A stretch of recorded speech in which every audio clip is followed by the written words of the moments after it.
All right, today is a good day. I got Bob DiMeo coming over from our local EAA chapter. He does like the technical inspections or consultants or whatever they call it.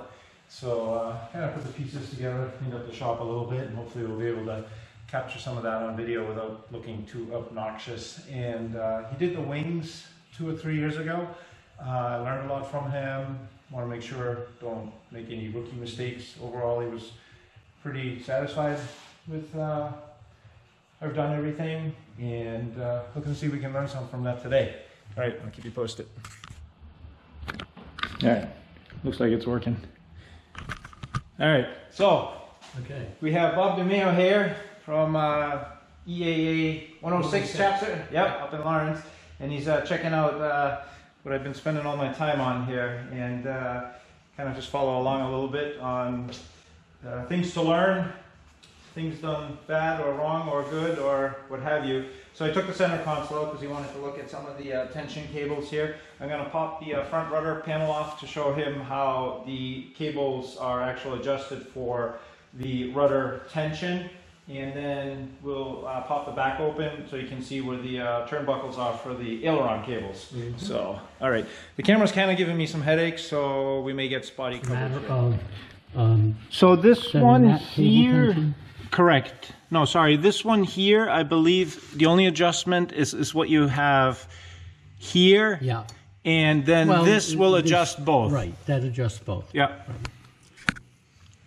And so you've left this loose? I basically just put it in the middle and kind of just tighten the bolt halfway. Okay. At this point, I just left everything halfway until we're at the rigging point. Yeah. I did see some other posts on people where they said that these cables just aren't long enough, but I had no issues and most people didn't have issues, so I think maybe they just didn't have it run the right way. Because this also gets attached to the tail wheel and the cone in the back along with the rudder, and that's not 100%.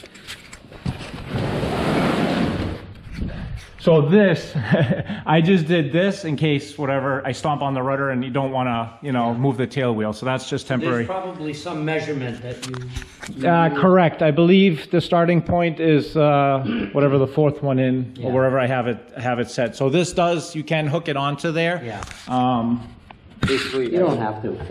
Yeah. You don't have to. I just had this never-ending. How you set cable tension. Yeah, I just never had this never-ending fear of it falling off the chair. What? All right, so one of the suggestions is on these rudder cables where it splits, because we're doing the tail dragger, is to use castellated nuts.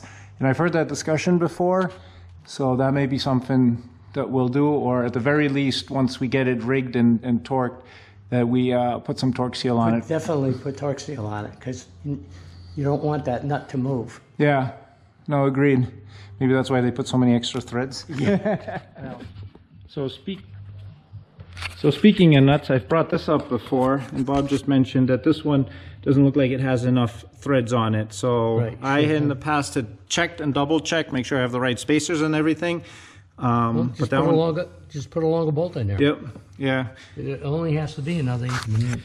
It's one of those things, like if the instructions clearly say that, then I'm questioning myself over common sense, but I totally agree with you.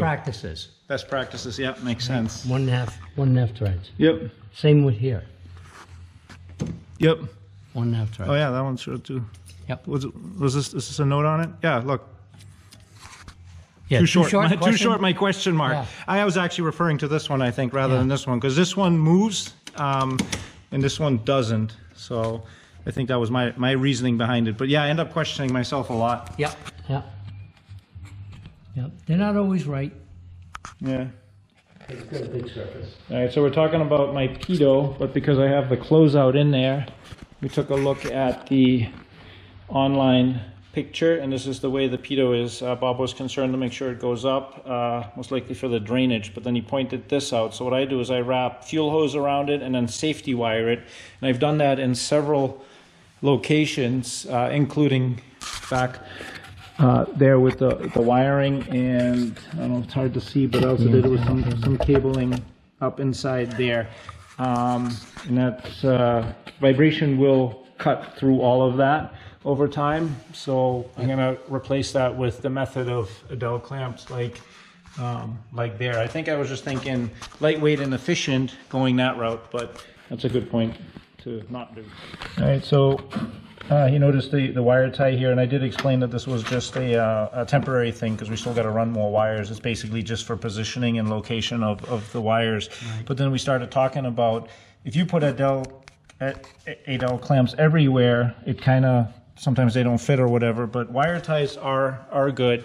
At which point I brought up these grip, right? I think they're called, or grip blocks from the Pades endorse and somebody else had invented.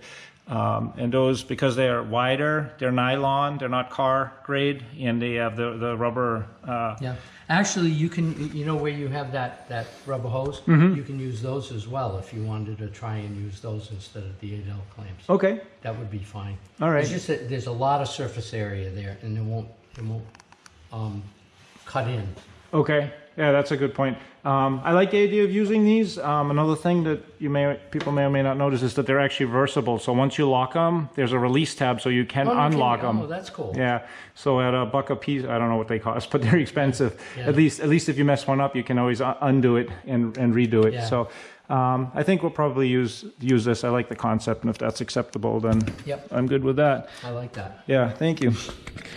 So this was my parking brake, but this is a more traditional use on that. And this is rigid. Yep. So because this line will flex, this is nice and rigid, so the line isn't going to flex at all. Gotcha. Yep. So I'll talk a little bit. I won't record all this because it might take a little bit, but I'll get Bob's opinion on how I mounted the things. I'll do my best to explain it without having my avionics tray here. All right, so we're in deep discussion here about the wiring because that's what I happen to be working on. So RANS recommends 8 gauge. This is from the RANS manual, between the alternator to a circuit breaker or fuse to the master solenoid. They actually supply a 4 gauge, so I was all confused. But that's what this would be for. Yeah, for the starter part. For the starter part. Oh, gotcha. Okay. But he recommends that this should be on the inside and resettable. So I'm going to have to do some research to see if that is part of the VPX system, or if we literally run the alternator wire to the inside with a manual circuit breaker and then back out to the outside. But that's a good point. Take a look at any standard aircraft, and you look on the circuit breaker panel, and you'll see the alternator circuit breaker. All right, talking about some heat and some stuff, and Bob brought up an excellent point that I never even thought about, is if your heat is closed on the inside, and this is coming right off the exhaust, you got a lot of hot air coming out this way. So I'm thinking of what goes there. We have the gasculator here, and then the fuel line going here somewhere, and I think that's the only thing. But if you run wires or anything like that, fire sleeve them. So that's makes total sense. Never thought of it. So thank you. All right, so we moved on to actual wiring.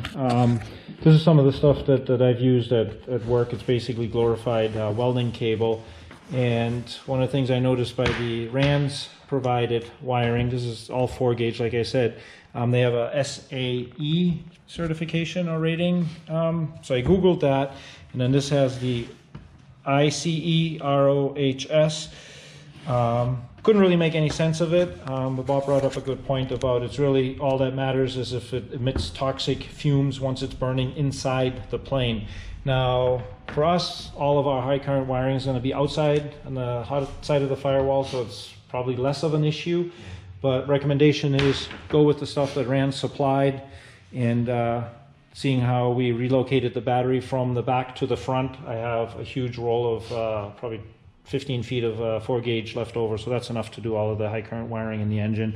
So we'll go with that. I got it from Aircraft Spruce in sections of probably that wide and that long. Okay. And I think I bought like 6 sections. And how much weight did it add? Nothing. I mean, it's just so light. Okay. And I crawled in the back and I glued it down. And now when I go over cracks, I hear thunk, thunk, thunk, thunk. All right, so we're talking about insulation, because I put insulation inside the cab, and most people building experimental aircrafts are like, oh, don't need it, don't need it. But Bob brought up a good point about putting insulation in the tail cone, because the tail wheels, unlike the tricycle gears, tend to emit a lot of banging. And what is the stuff that you use from? It's a Cessna type product. It's a Cessna type product. It's a foam, and it's backed on both sides. It looks like an aluminum backing. Yeah. And you just I just glued it down. Yeah, it made a big difference. Made a big difference. Oh, interesting. Okay. So maybe next time we'll have the back open, I'll put a couple of strips in there. Did not add a lot of weight, so that's good. If anything, we could add more weight into the tail of this because we have the big engine up front and we move the battery up front, so that would be a pro. What was the other question I had? Oh, and you just put it on the floor. I just put it on the floor. Okay. And it was fine. The floor is the piece.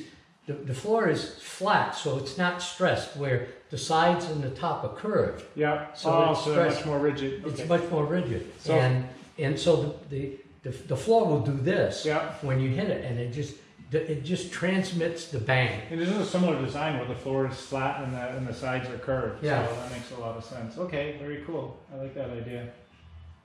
Yeah, might do that. And this comes in different thicknesses too. This is a 1/2 inch, and this weighs very little. I actually weighed it, and I want to say a full sheet, which would cover probably most of the cockpit, is less than 2 pounds. Yeah. So You could put this down too. yeah, and this comes in 1/4 inch and an 1/8 inch. So maybe I'll throw some 1/8 inch down there. Like 1/8 inch or 1/4 inch. Be Okay. fine. Oh, that's cool. Yeah, that'll definitely get rid of all of that. We haven't flown yet, so we haven't noticed all those little things. Well, you'll think my tail wheel must be loose or something. Okay. Because every time I go over a crack, it goes bang. Yeah, yeah. Well, No, I've it's heard it. not Now that. that you mention it, flying in my friend's RV7 or whatever, like you can definitely hear that. Yeah.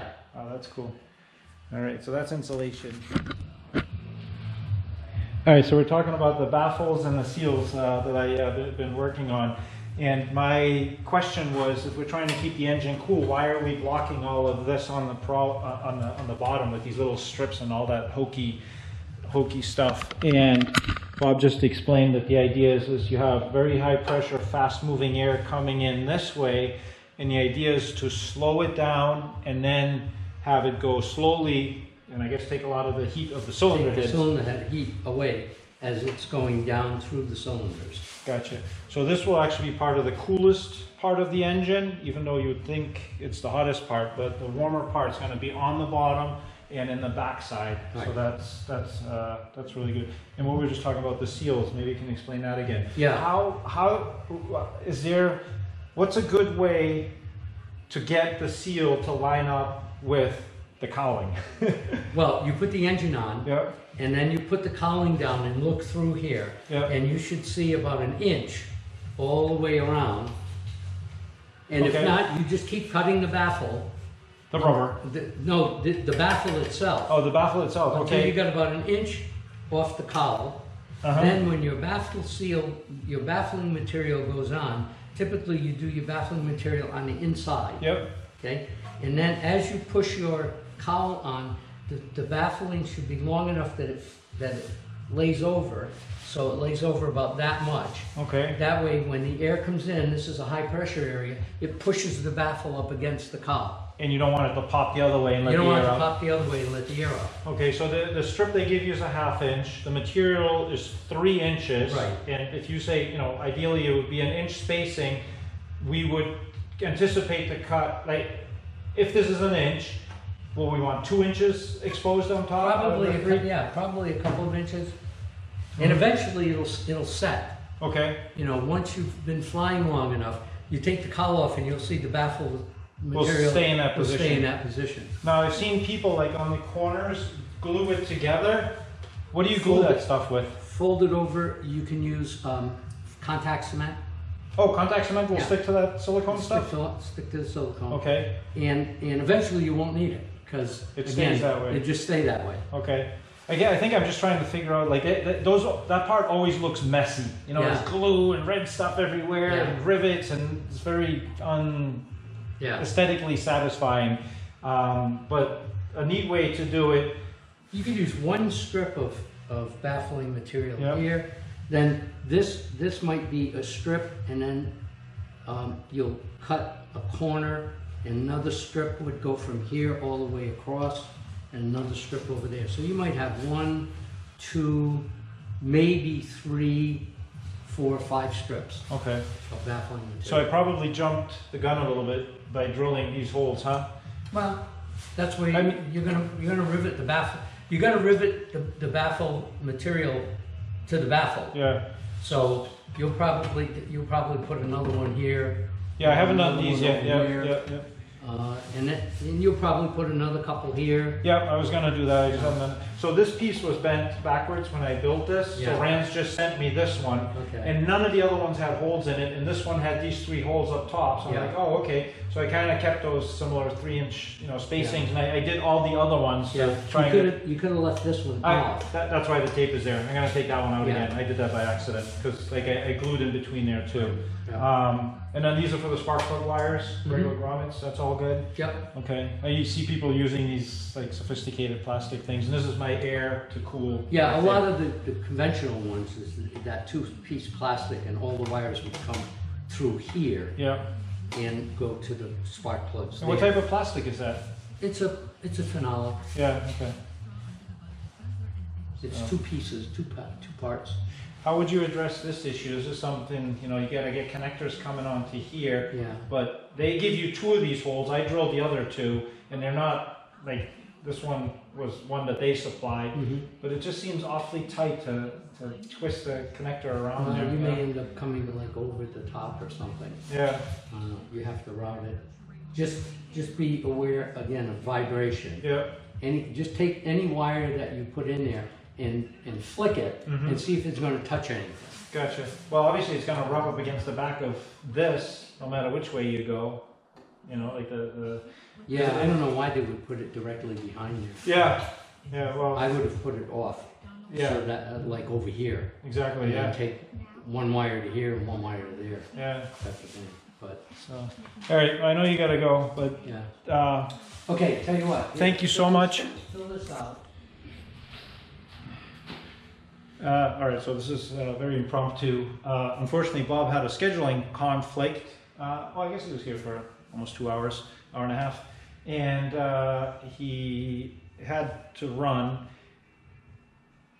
But my overall feeling is he was very impressed with the fabrication of the inside, the center console, and all that. But my goal was to more look of blatant things that I did wrong. The camera's been acting up, so half the time, I need a new SD card probably. It didn't record when I wanted it to, but I'm gonna edit the video and see if we captured some interesting stuff. A few of the things that I went over is basically stuff that I did that was untraditional, like adding an automotive heat thing. He said, that's fine. Maybe it'll last, maybe it won't, but it's pretty much not a vital part or a structural part. He liked the idea, the way I clamped this in, as long as it physically cannot go anywhere, because that was a question I had. I have 2 Adele clamps. This is the avionics rack up here. There's 2 lightweight pieces that sit here, the engine monitor and another piece, I forget what it is right now. On that side is the VPX, which is a little heavier. But he said, as long as it's structurally sound, that's fine. Mounting the batteries on the bottom, even with the extruded aluminum brackets that I made, that's not an issue. I was actually surprised about the insulation. Most people, he's an RV builder, don't use insulation, but he said on his, he doesn't have any up front, but he actually did put some insulation on the tailbone just to minimize that. And I think we talked about that. Other than that, he did like everything here. He pointed out that the airflow underneath here, it is very important to keep that laminar coming out, and like a lot of other RANS builders, I'm planning on putting that half round, I don't even know what, exhaust exit fairing with it. He also pointed out that this emits a lot of hot gases, so if you have that airflow from the engine pulling that out, that helps a lot. RANS actually has a ramp that they build in there, so definitely going to do that. Loves the idea of the wiring. One of the questions I had by putting all this in here, is heat concerns. He said not an issue. There's really not enough current that goes through any of this to be a heat issue.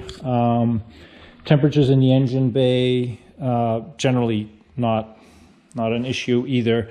So all these little concerns that were creeping up in the back of my head have been answered. Material, he did ask about, what kind of toxic fumes does this leave behind? And I did a flame test early on where I burned this with MAP torch, and I burned this, and that was actually, I expected this to be more, the Dynaliner, but it was actually less or very comparable to this. So I'm confident that that's fine.